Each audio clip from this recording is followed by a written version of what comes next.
मेरे ऊपर तो एंटीबायोटिक का कोई असर नहीं होगा। क्यों नहीं होगा? उसने कहा मेरे पास तो प्लाज्मिड है, मेरे पास उस प्लाज्मिड की वजह से एंटीबायोटिक रेजिस्टेंस आ गई, मेरे पास उस प्लाज्मिड की वजह से क्या आ गई? Antibiotic resistance. अब इस बात को ध्यान रखें, प्लाज्मिड सारे बैक्टीरिया में नहीं मिलता, ठीक है। ये जो सारी स्ट्रक्चर अपन पढ़ रहे हैं इनमें से कुछ स्ट्रक्चर ऐसे हैं जो सब में मिलती हैं, जैसे कि सेल वॉल मिलेगी ही मिलेगी, सेल मेम्ब्रेन मिलेगी ही मिलेगी, मीसोसोम मिलेगा ही मिलेगा, है ना। पर प्लाज्मिड ऐसा है, मिल भी सकता है और नहीं भी मिल सकता, मे और मे नॉट भी वाली कंडीशन है। तो भैया प्लाज्मिड क्या है? बोला extra chromosomal DNA, main DNA के अलावा मिलेगा। डबल स्ट्रैंडेड सर्कुलर डीएनए, काम क्या है इसका? Provide phenotypic character to the bacteria like antibiotic resistance. मैंने बोला ना बैक्टीरिया कहेगा मैं तो पली वहां पली हूं, क्यों? क्योंकि उसने कहा तुम डाल दो एंटीबायोटिक, मेरे पर कुछ ना असर नहीं होगा, क्योंकि मेरे पास इस प्लाज्मिड की वजह से एंटीबायोटिक रेजिस्टेंस जीन है, ठीक है। तो आप ये क्या कह सकते हो? Provide phenotypic characters to the bacteria, phenotypic characters to the bacteria, ठीक है। provide some phenotypic characters to the bacteria like antibiotic resistance, जैसे कि एंटीबायोटिक रेजिस्टेंस प्रोवाइड कर रहा है। ओके, क्या कर रहा है? एंटीबायोटिक रेजिस्टेंस प्रोवाइड कर रहा है। याद रखेंगे बच्चे, ये एनसीईआरटी में दिया हुआ है। मैं एक और बात बता देती हूँ तुमको, ये तो एनसीईआरटी की बात, एन लिख दिया मैंने, एन पर यहाँ पे भैया एनसीईआरटी ने कितना नहीं है, ठीक। अगला दूसरा एक फर्टिलिटी फैक्टर भी डिसाइड करता है। क्या भी डिसाइड करता है? Fertility factor. अब इसके बारे में दिमाग मत लगाना, कभी जरूरत पड़ी तो बता देंगे, ठीक है। चलिए, आई होप मेरे बच्चों को प्लाज्मिड भी समझ में आता है। तो साइटोप्लाज्म में पहला क्या देख लिया? पहले आपने ये देख लिया, क्या क्या नाम थे बताओ जरा इसके। ये आपका न्यूक्लियोइड है, ये क्या है? न्यूक्लियोइड है। और बोलो बेटा जी, ये क्या है? जीनोफोर है। और बोलो बेटा जी, ये क्या है? Genomic DNA, genomic DNA, okay. तो आपका ये हो गया, फिर प्लाज्मिड हो गया। नेक्स्ट बात कर लेते हैं आपके साइटोप्लाज्म में। साइटोप्लाज्म में बेटा नेक्स्ट बात जो अपन करेंगे वो है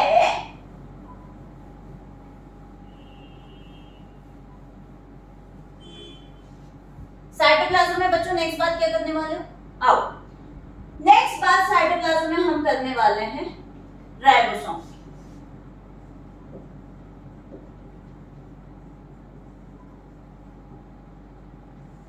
Once a moment.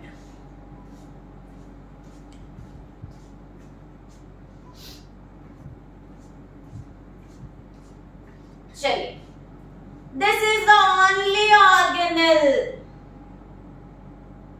जो कि प्रोकैरियोटिक सेल में भी मिलता है और यूकैरियोटिक सेल में भी मिलता है। क्या बोला? This is the only organelle जो प्रोकैरियोटिक और यूकैरियोटिक सेल दोनों में देखने को मिलता है। पर एक बात में अंतर है, इसी में अभी बात करेंगे। चलिए, found in both prokaryotic and eukaryotic cell. बोले मैडम जी आपने ये तो बता दिया कि दोनों में मिलता है प्रोकैरियोटिक और यूकैरियोटिक सेल, होता क्या है ये तो बताओ। हाँ जी, देखो ऑर्गेनेल की डिटेल में स्ट्रक्चर बाद में करेंगे, अभी सिर्फ इतना ध्यान रखो, this is the membraneless organelle. Membraneless organelle. अगर किसी ने मेरी प्रीवियस क्लासेस देखी है ना, तो मैंने जब इंट्रो करवाया था सेल का चार्ट जब बनवाया था, ठीक है, तो उसमें मैंने मेम्ब्रेनलेस मेम्ब्रेन बता दिए हैं। तो this is the membraneless organelle, ठीक है। अब ध्यान रखो राइबोसोम दो तरह का होता है, 70S और 80S। 70S और 80S। तुम्हें अभी जो है 70S ध्यान रखना है। तुम्हें क्या ध्यान रखना है?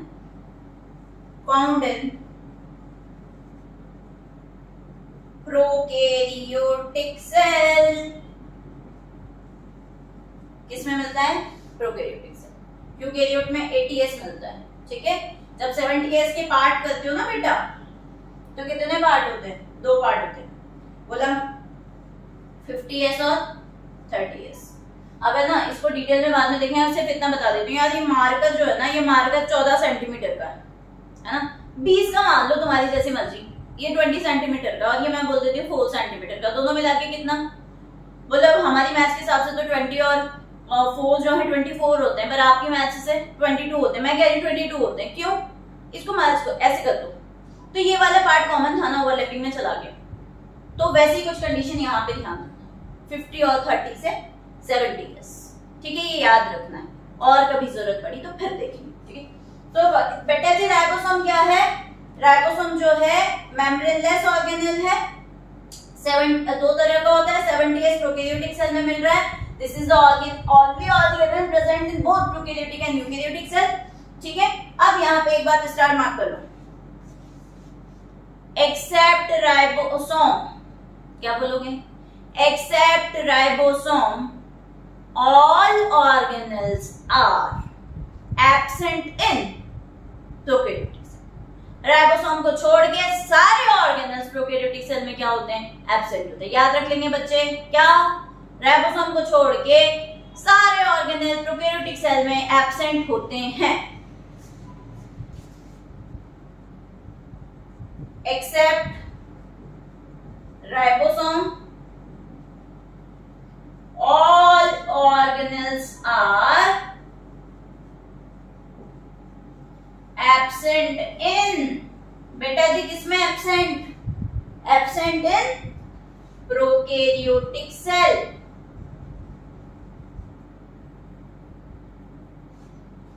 ये हो गया है, इसको यहां से हटा दिया मैंने, ठीक है, साइटोप्लाज्म चल रहा है, प्रोकैरियोटिक सेल, ठीक है। राइबोसोम को छोड़ के except ribosome all organelles are absent in prokaryotic cell. इतनी बात समझ में आती? ये राइबोसोम खत्म होता है, ठीक है, मार्क तो कर दो, ये ए शेप बना दिया मैंने, राइबोसोम, ये दो राइबोसोम, ए शेप क्यों बनाया है? ऊपर वाला मान लो 30 है तो नीचे वाला 50, 30 50 छोटा बड़ा करके ऐसा बना दिया, ठीक है। ये एक और स्ट्रक्चर बताई रखी है, ठीक है, इसको बस सुन लो भी। क्या? एमआरएनए का मतलब होता है मैसेंजर आरएनए। क्या होता है? एमआरएनए का मतलब होता है मैसेंजर आरएनए। तो इसमें देखो जरा, ये ऐसे मान लो तुम्हारा रेड कलर का थ्रेड है, उस रेड कलर के थ्रेड के ऊपर मैंने राइबोसोम चिपका दिया। क्या बोला? रेड कलर के थ्रेड के ऊपर राइबोसोम चिपका दिया। तो ये जो रेड है ना बेटा जी, ये तो है आपका आरएनए। कौन सा आरएनए? एमआरएनए। कौन सा आरएनए? आरएनए के 3 टाइप होते हैं, हम बात नहीं कर रहे। मैसेंजर आरएनए, इसके ऊपर राइबोसोम को लगा दो, ठीक है। और ये दूसरा वाला जो पार्ट है, ये क्या है बेटा जी? राइबोसोम। इन दोनों को मिला के पॉलीसोम कहते हैं बेटा। क्या कहते हैं? पॉलीसोम या पॉलीराइबोसोम। ये वाली स्ट्रक्चर वहां पे बताइए, पॉलीसोम या पॉलीराइबोसोम। उसके बाद राइबोसोम समझ में आता है? चलिए, राइबोसोम का काम क्या होता है ये ध्यान रखो। Ribosome helps in protein synthesis. Ribosome किसमें मदद करता है? Protein synthesis. इसीलिए राइबोसोम को प्रोटीन फैक्ट्री ऑफ सेल भी कहा जाता है, ठीक है। Ribosome helps in protein synthesis, इसीलिए उसे प्रोटीन फैक्ट्री ऑफ सेल भी कहा जाता है। नेक्स्ट है, प्रोकैरियोटिक सेल के अंदर जो स्टोर्ड मटेरियल होता है, रिजर्व मटेरियल जो होता है, ठीक है। तो इंक्लूजन बॉडीज के लिए मुझे ये बात करनी चाहिए कि रिजर्व मटेरियल जो है, रिजर्व मटेरियल और reserve substances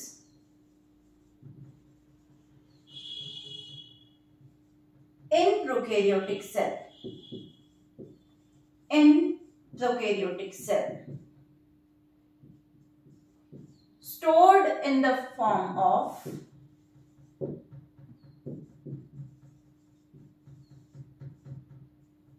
stored inside inclusion bodies। Reserve material का, सॉरी, प्रोकैरियोटिक सेल का जो रिजर्व मटेरियल है, ठीक है, वो किस में स्टोर करके रखते हैं? इंक्लूजन बॉडीज के फॉर्म में स्टोर करते रखते हैं। और ये जो इंक्लूजन बॉडीज होती है, ये मेम्ब्रेन लेस होती हैं, not membrane bound, not membrane bound, और साइटोप्लाज्म में फ्री होती हैं, फ्री इन साइटोप्लाज्म, है ना। तो अभी जैसे यहाँ पे आप ऐसे ड्रॉ कर सकते हैं कि ये कुछ इस तरह की ये रही, ठीक है। ये दूसरे कलर की बता दो,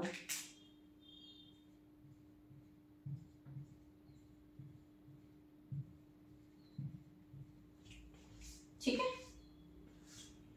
तो आपका वहां पे मैंने ड्रॉ जो किया है, ये क्या हो गई आपकी इंक्लूजन बॉडीज हो गई।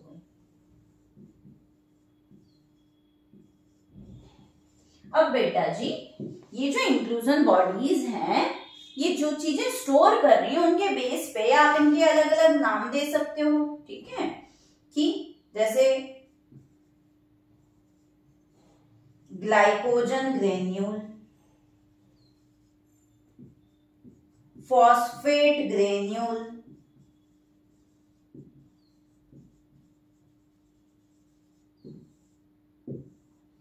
साइनोफाइशियन ग्रेन्यूल।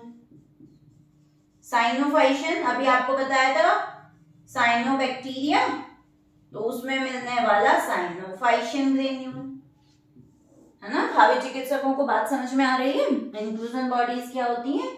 फ्री है सेल के साइटोप्लाज्म में, रिजर्व मटेरियल जो स्टोर होगा वो बॉडी आपकी क्या किसके अंदर होगा? इंक्लूजन बॉडीज में होगा। दे में भी ग्लाइकोजन ग्रेन्यूल, फॉस्फेट ग्रेन्यूल और साइनोफाइशियन ग्रेन्यूल। उसके अलावा बच्चों एक और स्टार मार्क पे भी इससे क्वेश्चन आ जाए, अभी जो पॉइंट बता रही हूँ, अभी तक कितनी बात समझ में आ रही है? नेक्स्ट देखो, इंक्लूजन बॉडीज में ही, मैंने इंक्लूजन बॉडी रेज कर दिया, बट इंक्लूजन बॉडी में ही एक पॉइंट है आपका, इंक्लूजन बॉडी में ही एक पॉइंट है, वो ये कि आपका ब्लू ग्रीन बैक्टीरिया में, ब्लू ग्रीन बैक्टीरिया में, पर्पल एंड ग्रीन बैक्टीरिया में क्या मिलती है बेटा जी? गैस वैक्यूल मिलती है। क्या मिलती है? Gas vacuole. अब आप इस बात को ध्यान रखें, ठीक है। गैस वैक्यूल जो है वो क्या करती हैं? गैस वैक्यूल, क्योंकि बैक्टीरिया अगर एक्वेटिक एनवायरनमेंट में मिल रहा है तो कहीं ना कहीं उसको ब्योंसी प्रोवाइड करने में, फ्लोटिंग में मदद करेगी, प्लस यूवी से प्रोटेक्शन प्रोवाइड करती हैं। जो गैस वैक्यूल हैं, फ्लोटिंग और ब्योंसी बोल सकते हो, प्लस प्रोटेक्शन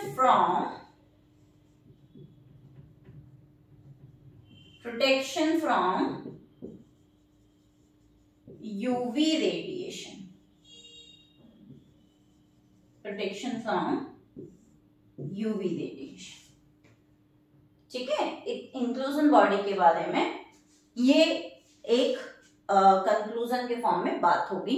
ये पॉइंट इंपॉर्टेंट है, यहां से 2021 में क्वेश्चन या 2022 में आ चुका है, फिर से बोल रही हूं, यहां से क्वेश्चन फिर से आ सकता है, तो बच्चे ध्यान रखेंगे। ओके, नेक्स्ट आ जाओ। साइटोप्लाज्म हो गया, ठीक है। अभी साइटोप्लाज्म के पॉइंट हो गए। साइटोप्लाज्म में आपने क्या कहते हैं, न्यूक्लियोइड देख लिया, प्लाज्मिड देख लिया, राइबोसोम देख लिया, ठीक है। उसके बाद इंक्लूजन बॉडीज देख ली। नेक्स्ट बात करते हैं बेटा सेल सरफेस स्ट्रक्चर। आइए फटाफट से,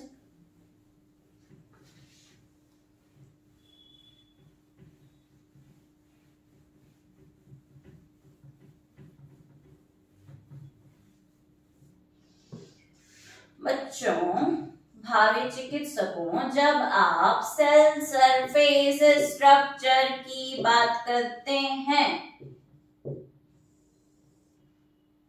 ठीक है, तो सेल सरफेस स्ट्रक्चर में सबसे पहले मैं बात करती हूं फ्लैजेला की। समझें बेटा जी, बैक्टीरिया में be motile, they may be non motile. आपका जो प्रोकैरियोटिक सेल है, जो बैक्टीरिया है, वो कैसा? मे बी मोटाइल और मे नॉट बी मोटाइल। अगर बेटा जी बैक्टीरिया आपका मोटाइल है तो उनके पास क्या होगा? फ्लैजेला। क्या होगा उनके पास? फ्लैजेला। यहां आप डायग्राम में देख सकते हैं कि स्पेसिफिक स्ट्रक्चर ड्रॉ करी है जो अंदर से बाहर की तरफ एक्सटेंड हो रही है। ये क्या है? फ्लैजेला। इस फ्लैजेला के अंदर से बाहर की तरफ 3 पार्ट होते हैं। सबसे पहला बेसल बॉडी, उसके बाद दूसरा हुक, उसके बाद तीसरा फिलामेंट। डायग्राम में देखेंगे बच्चे, ये क्या है? Basal body. ये क्या है? हुक। ये क्या है? Filament. Basal body, hook and filament, तीनों को मिला के क्या बन गया? फ्लैजेला। अब बच्चे ये फिलामेंट जो होता है ये इसका लॉन्गेस्ट पार्ट होता है और मोटाइलिटी में हेल्प करेगा। ठीक है। फ्लैजेला जो है फ्लैजेलिन प्रोटीन के बना है। किसका बना है? फ्लैजेला जो है फ्लैजेलिन प्रोटीन का बना है। ठीक है। उसके बाद एनसीईआरटी ने एक लाइन लिखी है, बैक्टीरिया रेंज में देखने को मिलते हैं, मींस बैक्टीरिया में वेरिएशन देखने को मिलता है on the basis of appearance of flagella, है ना। Show a range in on the basis of flagella, है ना। तुम देखोगे वहां पे। इसका क्या मतलब है बेटा? मैंने बोला बैक्टीरिया में मे बी मोटाइल और मे नॉट बी मोटाइल। अगर मोटाइल नहीं है तो फ्लैजेला विल बी एब्सेंट ना, तो उसे क्या बोलोगे? एट्राइकस।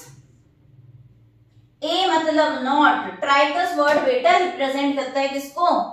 हेयर की स्टडी ट्राइकोलॉजी कहलाती है। बोला ऐसे इलोंगेटेड स्ट्रक्चर है, हेयर लाइक स्ट्रक्चर है। तो नॉट नहीं है जिसके पास फ्लैजेला, वो क्या है? एट्राइकस।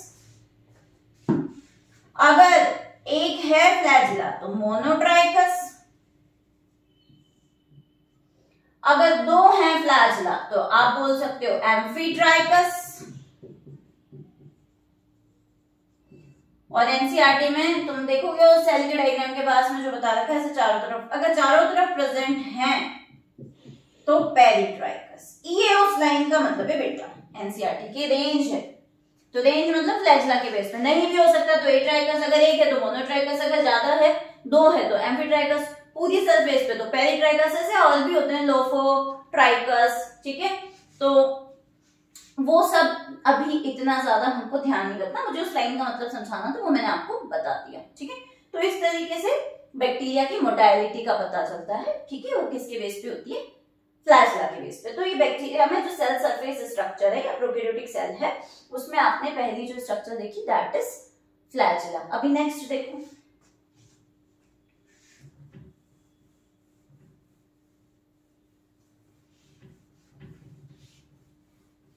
नेक्स्ट जो सेल सरफेस स्ट्रक्चर की बात कह रही हूं वो है पिली एंड फिम्बरी। वो क्या है? पिली एंड फिम्बरी।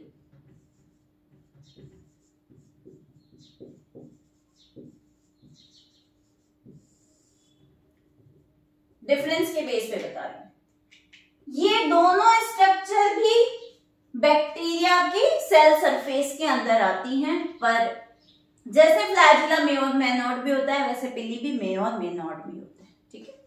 अब आइए, पिली कैसे होते हैं? पिली जो होते हैं वो लॉन्ग होते हैं। फिम्बरी कैसे होते हैं? शॉर्ट होते हैं। पिली जो होते हैं वो लेस इन नंबर होते हैं, ये मोर इन नंबर। डायग्राम में बताती हूं, देखो जरा एक बार। ये जो मैंने यहां लंबा सा ब्लैक ऐसे इलोंगेटेड बनाया है ना, ये क्या है? पिली है। ठीक है। पिली प्लूरल वर्ड है, पाइलस लिखा हुआ आ जाए तो वो सिंगुलर है। ये क्या है? फिम्बरी। मैं चाहती तो इसे पूरी सरफेस पे भी बना सकती थी, मैं ऐसे एक साइड बना दी, चारों तरफ भी हो सकते हैं। ठीक। यहां मैंने लिखा लेस इन नंबर, तो ये मिनिमम 1 और मैक्सिमम 4 होंगे। ये आपके मोर इन नंबर्स होते हैं, कितने हो सकते हैं 200 to 300, 400 भी हो सकते हैं। ठीक, पिल्ली जो है एनसीईआरटी के लिए लिखते हैं कि ट्यूबुलर स्ट्रक्चर, तो यहाँ पे हमने बोल दिया ट्यूबुलर, और आप इसे हेयर लाइक भी कह सकते हैं।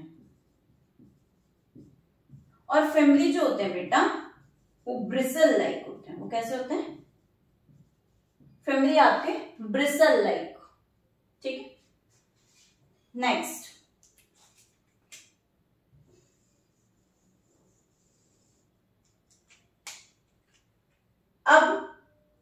यहां देखते हैं फंक्शन की बात कर लेते हैं। बेटा पिली और फिमली के फंक्शन के लिए वहां पे अगर हम कहें तो जब भी फिमली की बात की जाए, ठीक है, हेल्प्स इन अटैचमेंट,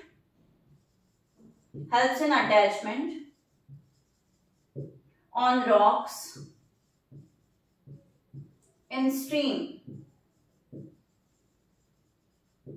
ठीक है, लाइक पानी का बहाव जहां है वहां पे रॉक्स वगैरह जो प्रेजेंट है उनमें बैक्टीरिया अगर है तो वहां पे अटैचमेंट में हेल्प करेगा। And inside body of host,